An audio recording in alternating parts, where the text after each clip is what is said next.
Hello dear students, आज अपन class 12th का जीव विज्ञान का एक प्रैक्टिस सेट लेकर आपके बीच उपस्थित हो रहे हैं, जिसके अंदर अपन जूलॉजी की जो इकाई 6 है, जिसके अंदर 22वां अध्याय है मानव पाचन तंत्र, जिसके कुछ बिंदुओं को लेकर आपके बीच उपस्थित हो रहे हैं। अब यहाँ पर आप कुछ ऑब्जेक्टिव प्रश्नों को सोल्व करोगे। तो सबसे पहले तो आप सभी का स्वागत है आपके अपने YouTube channel plain science education point पर। और इसमें ये जो कुछ टॉपिक दिए हुए हैं, इससे संबंधित ऑब्जेक्टिव प्रश्न मैं 10 आपके लिए लेके उपस्थित हुआ हूँ। ये प्रश्न आपके लिए बहुत इंपॉर्टेंट है और इस प्रश्नों के अंदर वैसे देखें तो ये प्रश्न MCQ वाले है, अर्थात इसके अंदर मल्टीपल चॉइस क्वेश्चन है। और इस प्रश्नों के माध्यम से अति लघुत्तरात्मक और लघुत्तरात्मक के साथ साथ में निबंधात्मक की भी कहीं ना कहीं आपके लिए सभी प्रश्नों से संबंधित इसमें आपको फ़ायदा होने वाला है। जिसमें सबसे पहला जो टॉपिक है वो आपके है यहाँ पर मानव पाचन तंत्र का परिचय, छोटा सा टॉपिक है। इससे भी आपके प्रश्न बनाया गया है। आहार नाल की संरचना, जिसके अंदर आपको ध्यान रखना है बहुत सारे पार्ट है, जैसे मुख गुहा है, ठीक है, ग्रसनी, गर्सिका, आमाशय, उसके अलावा छोटी बड़ी सभी के सभी पार्ट से पाचक ग्रंथियाँ, 3 प्रकार की पाचक ग्रंथियाँ अपन ने देखी थी, लार, ठीक है, दूसरी थी यकृत और तीसरी आपकी थी वो थी अग्नाशय। तीनों ग्रंथियों के बारे में कुछ प्रश्न है। उसके अलावा मानव पाचन तंत्र की क्रियाविधि और जो आपका 5वां टॉपिक है, जिसके अंदर कुपोषण और जो कुपोषण और इससे संबंधित जो रोग है वो आपके सिलेबस से हटाया गया है, तो ये पढ़ाऊंगा नहीं यहाँ पर, इससे संबंधित प्रश्न आपके नहीं हैं। बाकी सभी प्रश्नों को यहाँ पर अपन सॉल्व करेंगे। तो सबसे पहले अपन पहला प्रश्न शुरू करते हैं। आपको क्या करना है, कॉपी और पेन के अंदर अपने प्रश्नों के उत्तर लिखने हैं। और जैसे मैं आंसर बता दूं तो खुद अपने आप खुद की जो है वो आपको सेल्फ मूल्यांकन करना है। सबसे पहला प्रश्न है, दूध के दांतों में दूध के दांतों में कौन से दांत अनुपस्थित होता है। बहुत इंपॉर्टेंट प्रश्न है, ठीक है। दूध के दांतों के अंदर कौन से दांत अनुपस्थित होते हैं। तो यहाँ पर एक है हृदनक, ठीक है, दूसरा है कृतनक, तीसरा है प्रीमोलर और मोलर। ये जो 4 प्रकार के दांत है, इस 4 प्रकार के दांतों का जो अपन ने सूत्र देखा था वो देखा था 21 23 बट्टे 21 23 इंटू 2। अब ये इंटू 2 इसलिए कर रहे हैं क्योंकि एक तो ये हो गया ऊपरी जबड़ा और एक हो गया निचला जबड़ा। और इस इंटू 2 का मतलब ये है कि एक लेफ्ट और एक राइट। इसका मतलब यहाँ पर है दूध के दांतों में कौन से दांत अनुपस्थित होता है। सबका आंसर, सबको आंसर आना चाहिए। यहाँ पर अपना जो सही आंसर होगा वो होगा सी, करेक्ट होगा, अर्थात प्रीमोलर दांत आपका सही उत्तर है। मैं उम्मीद करता हूँ कि आप सबको ये प्रश्न आता होगा और आप सब ने सही उत्तर दिया होगा। नहीं आता है तो कोई घबराने की आवश्यकता नहीं है, अगले प्रश्न के लिए तैयार हो जाइए। और जैसे ही 10 के 10 प्रश्न पूरे हो जाता है, आपको कमेंट के अंदर जितने प्रश्न सही हुए उतने आपको अंदर बताने हैं। दूसरा प्रश्न देखते हैं कौन कौन किस किस को आता है ये प्रश्न। मनुष्य के दांतों की प्रकृति, मनुष्य के जो दांत होते हैं वो कैसे होते हैं, विषमदंती होते हैं, ठीक है। 1 मिनट रुक जाना हो। विषमदंती, बिल्कुल विषमदंती होते हैं। द्विबार दंती, बिल्कुल अस्थायी दांत और स्थायी दांत, अपन ने देखा था अस्थायी दांत। और एक होते स्थायी दांत। अस्थायी दांतों की संख्या अपन ने देखी थी 20, ठीक है, और स्थायी 28 या 32। गरत दंती, बिल्कुल जो दांत होते हैं वो मसूड़ों में धसे रहते हैं, अर्थात यहाँ पर उत्तर क्या हो जाएगा, उपयुक्त सभी। करेक्ट आंसर इज उपयुक्त सभी, ठीक है।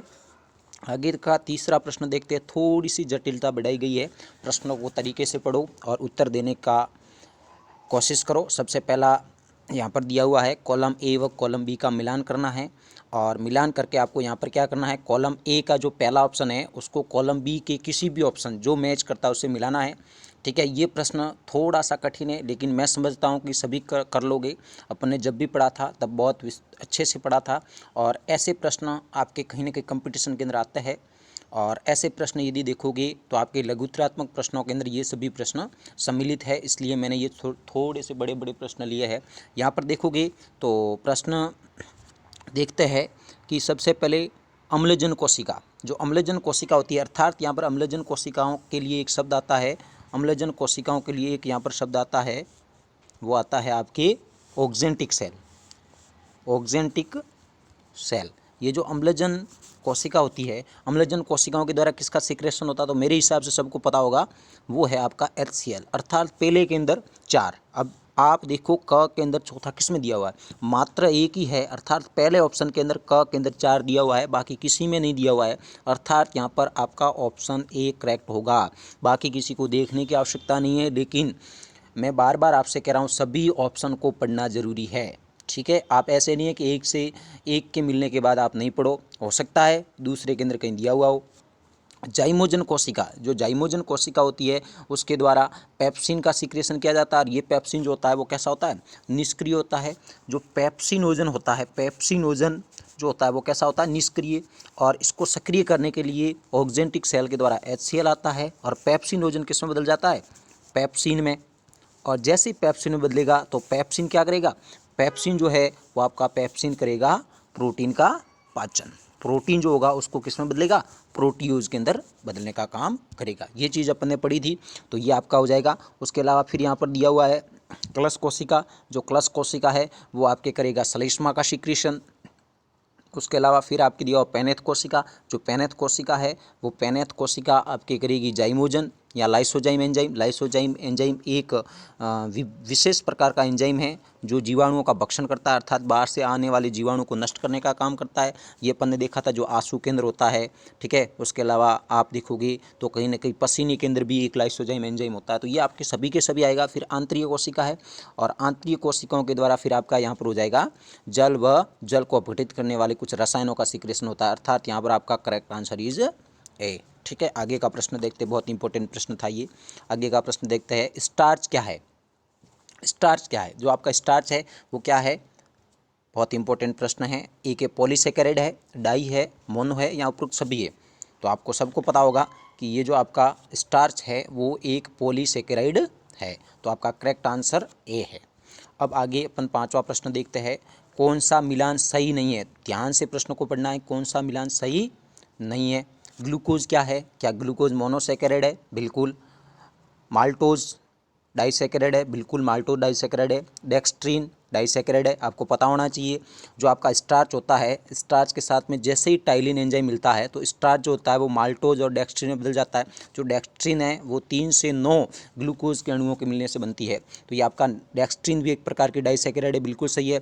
लेकिन जो सेल्यूलोज है वो डाइसेकेराइड नहीं है, वो क्या है, वेरी गुड, पॉलीसेकेराइड है। क्या है, पॉलीसेकेराइड। तो यहाँ से आपका करेक्ट आंसर क्या हो जाएगा, आपका करेक्ट आंसर हो जाएगा डी। ठीक है, आगे का प्रश्न देखते हैं अपन, छठा प्रश्न, आमाशय में भोजन के रूप को क्या कहते हैं। जो आमाशय होता है उसमें भोजन के रूप को क्या कहते हैं। आमाशय के अंदर बोलस, ठीक है, निवाला, काइम और काइल, 4 रूप मैंने बताए थे। और भोजन का अलग अलग रूप होता है। भोजन पहले अर्ध तरल होता है, अर्ध ठोस होता है, पहले ठोस होता है, फिर अर्ध ठोस, फिर तरल, फिर अर्ध तरल, ठीक है। ऐसे करके लास्ट में उसका भोजन का क्या होता है, अवशोषण, और भोजन रक्त में जाकर पूरे शरीर में संतृप्त होता रहता है। तो यहाँ पर आपका करेक्ट आंसर हो जाएगा काइम, डी उत्तर। उम्मीद करता हूँ कि आप सबका उत्तर सही होगा। छठा प्रश्न देखते हैं, बहुत इंपॉर्टेंट प्रश्न है। छठा प्रश्न आप देखो यहाँ पर, छठा प्रश्न है, मुख गुहा में स्टार्च के पाचन के लिए पीएच मान कितना होना चाहिए। आपको पता होना चाहिए आहार नाल जो होती है, आहार नाल के अंदर जो अलग अलग पार्ट है वहाँ पर सब जगह पीएच का मान अलग अलग है, क्योंकि सबके पाचन के लिए अलग अलग पीएच मान चाहिए। तो मुख्य गुहा में जो पाचन होता है वो कितना होता है, तो यहाँ पर आप देखोगे तो यहाँ पर आपका जो आंसर रहेगा वो रहेगा बी आंसर। क्या रहेगा, बी, 6 से 7 के बीच में। ये आपकी किताब में दिया हुआ है, आप देख लेना अच्छे से। 6 से 7 के बीच में पीएच होगा तो ये आपके यहाँ पर क्या होगा, मुख्य गुहा में स्टार्च का पाचन होगा। यदि 6 से कम हो जाए या 7 से अधिक हो जाए तो पाचन की क्रिया प्रभावित होगी। ठीक है, उसके अलावा आपको पता होना चाहिए जो आपका मुख का पीएच मान यदि 5.6 से ही कम हो जाए, 5.6 से कम हो जाए, 5.6 से जैसे ही मुख का पीएच मान कम हो जाएगा तो क्या हो जाएगा कि आपके जो दांत है उस दांतों का क्षय स्टार्ट हो जाता है, जिसको अपन क्या कहते हैं, दंत क्षय कहते हैं। और दंत क्षय के निवारण के लिए आप क्या करते हो, क्षारीय रसायनों का उपयोग करते हो, जैसे सोडियम हाइड्रोक्साइड। तो ये आपको ध्यान रखना है हल्का सा। आगे देखो, आगे 8वां प्रश्न है। 8वां प्रश्न आपका दिया हुआ यहाँ पर, आहार नाल का कौन सा भाग अवशेषी नहीं है। आपको ध्यान देना है, आहार नाल का कौन सा भाग अवशेषी नहीं है। इसके अंदर देखोगे सबसे पहले अपेंडिक्स बिल्कुल है, तीसरा परिमोलर दांत बिल्कुल, तीसरा अग्रचवर्णक जो दांत होता है वो कहीं न कहीं अकलडाड का प्रतीक होता है, या अकलडाड मानी जाती है। आँख का निमेशक पटल, देखो ये जो आँख का निमेशक पटल है वैसे देखे तो ये अवशेषी अंग तो है, लेकिन कहीं ना कहीं यह आपके आहार नाल का पार्ट नहीं माना जाता। तो ये तो आपका क्या हो जाएगा, यहाँ पर गलत हो जाएगा।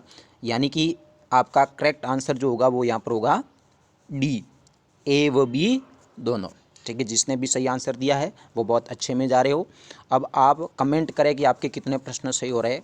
बहुत अच्छे प्रश्न बनाए गए हैं और आप मेरे को लगता है कि कहीं ना कहीं इसी में से आपके प्रश्न बनेंगे। आहार नाल के बारे में सत्य कथन आपको बताना है कि आहार नाल के बारे में सत्य कथन कौन सा है, बहुत इंपॉर्टेंट प्रश्न है। और आपकी हूब टू हूब किताब की लाइन है यहाँ पर, और आपको पता होना चाहिए कि जो आपकी आरबीएससी की किताबें हैं उसी में से कंपटीशन में भी प्रश्न बनते हैं सीधे सीधे।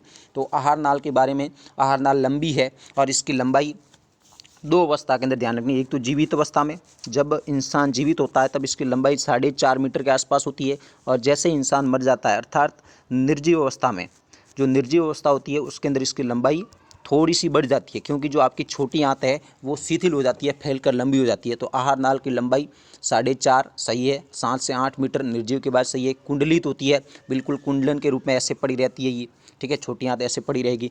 उसके अलावा आप देखोगे पेशीय नली है। पेशीय नली का मतलब इसके अंदर कहीं ना कहीं पेशियों के स्तर पाया जाता है। आपको पता होना चाहिए आहार नाल के अंदर अपन ने देखा था प्रत्येक के अंदर ऊतकों के 4 स्तर पाए जाते हैं, और चारों स्तरों के नाम आपको कमेंट के अंदर बताने हैं कि कौन कौन से स्तर है।